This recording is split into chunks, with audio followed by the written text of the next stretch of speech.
이재명 대표 외에 이제 처음으로 국토부 협박으로 느꼈다라고 느낀 한국식품연구원 이전 담당 책임자의 발언 저희가 인터뷰 소개해 드리겠습니다. 네. 지금 과연 협박이 있었냐 없었냐 지금 그 책임자급 공무원 중에는 이런 협박이라는 표현을 쓴 공무원이 지금까지 없었거든요. 네. 자, 저희가 오늘 처음으로 공개를 해드리겠습니다. 저희가 오늘 이분을 어떻게 찾게 됐냐면 2013년 12월 22일 벌써 이제 1년이 넘어가네요. 그때 공직선거법 그 재판에 증인신문에 이분이 출석을 해가지고 비슷한 취지로 이야기한 게 있었다라는 걸 뒤늦게 저희가 확인했습니다. 그래서 저런 사람이 있었는데 보도가 안 됐었네 하고 저희가 뒤늦게 추적을 해서 오늘 인터뷰를 해온 겁니다.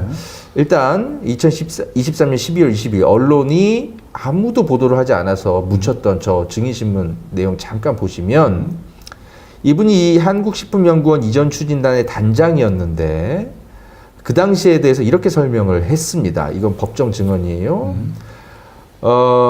이제 이명박 정부에서 박근혜 정부로 이 문제를 토스하는 개념이었습니다. 지금 와서 보니까 박근혜 정부가 굉장히 무책임하게 보이는 것이 국가 기관이 있고 공사도 있고 여러 가지 기관이 있는데 이런 매물, 그러니까 식품연구원을 이 부지를 매각하면서 저희 출연 연구기관 같은 경우는 청사 이전 사업 단장이라고 말은 하지만 뭐 사실 별 지원도 없었고 근데 이게 이제 매각이 잘 안 되니까 협박하고 정장하겠습니다. 그런 얘기를 한 것인데 그런 상황이 지속된 것입니다. 라고 말을 했습니다. 그러니까 협박이란 표현을 썼다가 너무 세다 라고 생각해서 정정은 했지만 다만 그런 상황이 지속된 것입니다. 그 당시 상황을 떠올리는 순간 이 몸이 먼저 반응을 한 거죠.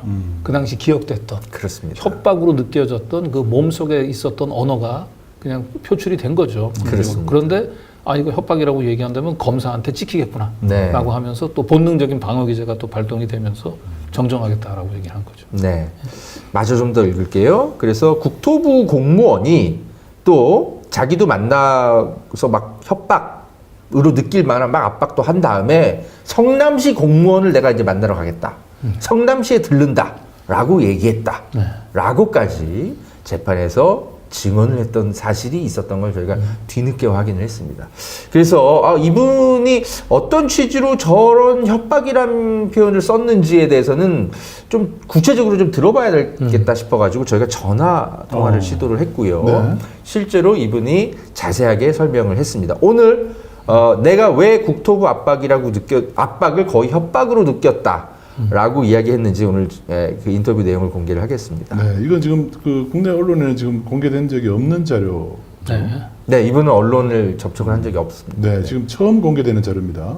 식품연구원도 압박을 당했다는 거죠. 압박을 거의 협박 수준으로 당했다. 당했다라고. 네, 이거 아주 중요한 내용입니다. 네, 구독, 알림, 좋아요 누르면서 더 많이 알리기 위해서죠. 네, 영상 준비했습니다. 네, 들어보시죠. 보고 더 말씀 나누겠습니다. 예, 저 실례합니다. 저는 그 시민언론 민들레라고 거기서 일하고 있는 그 탐사보도 전문기자 허재현이라고 합니다. 네네, 안녕하세요. 예, 네네. 안녕하세요. 네네. 저희가 그 식품연구원, 네. 그 이전 문제와 관련해서, 이런저런 좀 그 단독 취재 보도들을 좀 해왔던 그런 언론사거든요.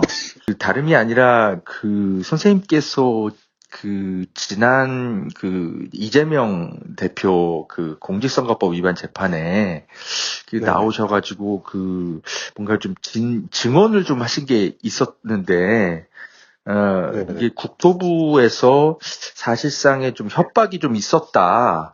이런 취지로 얘기를 하셨다가 근데 이렇게 정정을 합니다. 이를 하면서 뭔가 이렇게 좀 말씀을 좀 다시 정리는 하셨습니다만 당시에 그런 그 국토부의 압박이라든지 이 식품연구원 용도 그 변경 문제나 그 매각 문제 관련해서 그런 것들을 좀 자세히 좀 알고 계신 것 같아가지고 저희가 한번 좀 수 있을까 해서 한번 좀 연락 좀 아니, 드려봤어요. 국토부가 예. 식품연구원뿐만 아니라 예. 매각되지 않는 여러 기관에 대해서 예.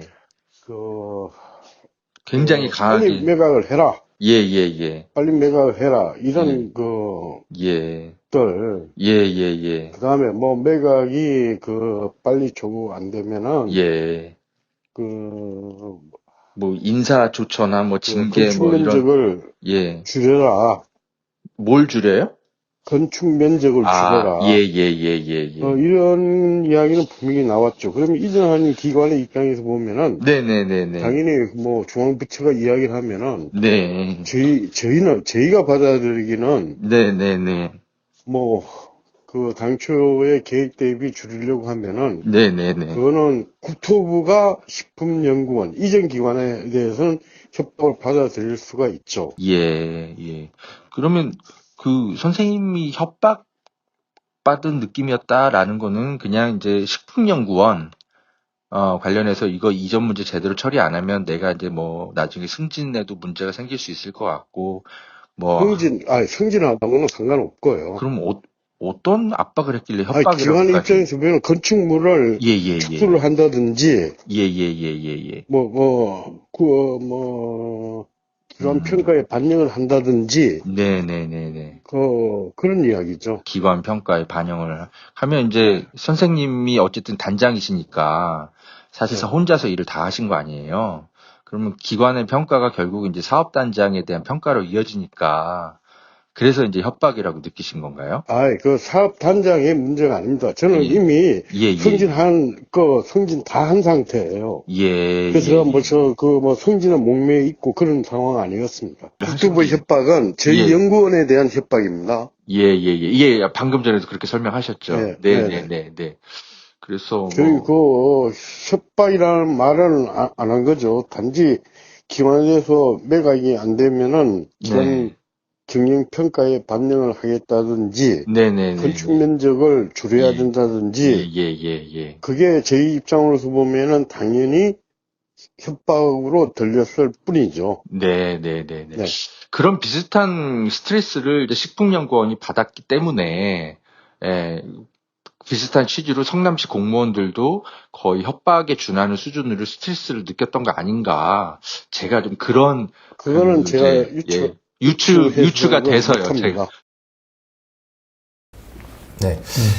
그래서 분명히 본인이 이제 협박이라는 표현을 쓰고요. 제가 이제 계속 이제 총리실 문건을 저는 이제 한번 봤었기 때문에 인사평가 뭐 이런 것으로 압박을 이제 실제로 했기 때문에 제가 이제 계속 승진이나 인사 뭐 이런 것들 관련해서 좀 혹시 좀 압박을 느끼셨냐라고 물었는데 본인께서는 이제 그 정도까지는 내가 뭐 승진에 목매고 그런 건 아니었다.